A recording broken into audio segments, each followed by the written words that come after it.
경기도가 최근 민자 사업으로 지은 일산대교의 무료화 문제를 놓고 연일 논란이 뜨겁습니다. 한강다리 31개 가운데 유일했던 고액의 통행료 징수를 없애겠다고 선언했기 때문인데요. 해법은 민간투자법상의 공익처분, 쉽게 말해 일산대교 운영 사업에 사업권을 거둬들이는 것입니다.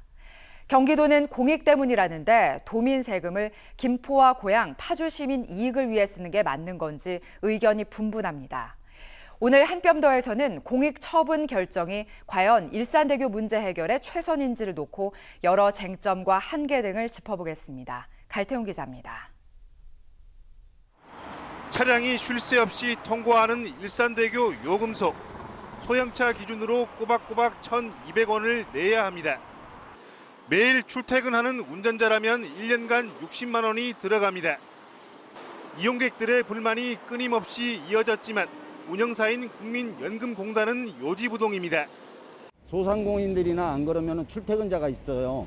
그분들이 이 다리를 이용을 많이 하는데 그분들한테 사실은 굉장히 부담이 가는 통행료입니다. 여기가 굉장히 비싸요. 이런 시점에서 경기도와 고양, 김포, 파주시가 공익처분 계획을 발표했습니다. 공단 측 사업권을 회수해 도와 3개시가 인수한 뒤 통행료를 없앤다는 구상입니다. 공익처분은 말 그대로 공공의 이익을 위해 사회기반시설 권한을 조정하는 행위를 말합니다. 그런데 이번 일산대교 무료화에 적용된 공익을 놓고서는 뒷말이 많습니다. 당장 법적 근거로 제시된 민간투자법상 공공이익 개념부터 애매모호합니다. 상황이 바뀌었거나 효율적 운용을 위해 필요한 경우라는 조건만 달렸을 뿐입니다. 때문에 일산대교를 통한 국민연금 수익 확충이 더 큰 공익이라는 비판도 나옵니다. 도민 혈세를 특정 지자체 민원 해결에 쓰는 일은 제한적 효과에 그친다는 지적입니다. 사회 전체를 생각하는 보편적 공익을 위한 정책이라기보다는 한정된 지역을 위한 선별적 공익을 우선시하는 정책이라고 생각합니다. 정책 결정 과정도 쟁점의 소지를 안고 있습니다.